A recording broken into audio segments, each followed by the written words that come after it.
National crush Rashmika నుంచి తాజాగా Hindi cinema Chhaava విడుదలైంది. ఛత్రపతి శివాజీ తనయుడు సంభాజీ మహారాజ్ జీవిత కథను ఆధారంగా చేసుకుని ఈ చిత్రాన్ని నిర్మించారు.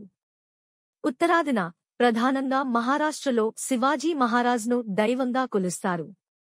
అటువంటి శివాజీ తనయుడి జీవిత కథతో సినిమా రావడంతో ఎలా ఉంటుందా అనే ఆసక్తి సినీ ప్రియుల్లో రేకెత్తింది. సంభాజీగా విక్కీ కౌశల్, అతని భార్య యేసుబాయిగా రష్మిక నటించారు. తమ రాజ్యాన్ని శత్రువుల నుంచి కాపాడుకుంటూనే రాజ్య విస్తరణ ఎలా చేయాలనే దానిపై భార్యతో కలిసి ప్రణాళికలు రచిస్తుంటాడు. మొఘలులు తమకు అడ్డుగా ఉన్నాడని సంభాజీని అడ్డు తొలగించుకోవాలనుకుంటారు. అందుకోసం వారు ఎంచుకున్న విధానమే సినిమాగా రూపుదిద్దుకుంది. సంభాజీని వెన్నుపోటు పొడుస్తారు. ఆయన లేని సమయంలో మహారాణిగా రష్మిక రాజ్యం మొత్తాన్ని సంరక్షించే బాధ్యత తీసుకుంటారు.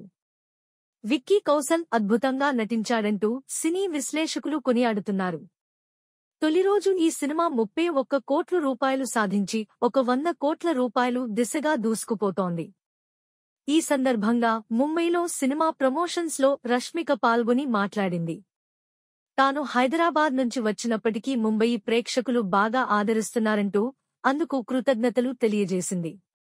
ఇక్కడి ప్రేక్షకులు చూపిస్తున్న ప్రేమాభిమానాలకు చాలా సంతోషంగా ఉందని చెప్పింది. రష్మిక మాట్లాడిన మాటలపై కన్నడ ప్రజలు మండిపడుతున్నారు. అప్పుడే తాను పుట్టి పెరిగిన ప్రాంతం, సొంత ఊరు, తనకు జీవితాన్నిచ్చిన కన్నడ పరిశ్రమను మర్చిపోయిందంటూ నిప్పులు చెరుగుతున్నారు. కర్ణాటక రాష్ట్రంలోని కొడగు జిల్లా విరాజ్పేట్ రష్మిక సొంత ఊరు. విరాజ్పేట నుంచి రష్మిక హైదరాబాద్కు ఎప్పుడు మారిందని ప్రశ్నిస్తున్నారు. దీనిపై రష్మిక ఎలా స్పందిస్తుందనేది ఉత్కంఠగా మారింది. గతంలో కూడా 2-3 సందర్భాల్లో తెలుగు సినీ పరిశ్రమే తన పుట్టిల్లుగా పేర్కొంది. అప్పుడు కూడా కన్నడ ప్రజలు రష్మికపై తీవ్రస్థాయిలో ధ్వజమెత్తారు. ఛలో సినిమా ద్వారా కన్నడం నుంచి తెలుగుకు పరిచయమైన సంగతి తెలిసిందే. ఇలాంటి లేటెస్ట్ అప్డేట్ కోసం మా ఛానల్ సబ్స్క్రైబ్ చేసుకోండి. మీ ఫీడ్బ్యాక్ ను కామెంట్ రూపంలో తెలపగలరు. వీడియో చూసినందుకు ధన్యవాదాలు.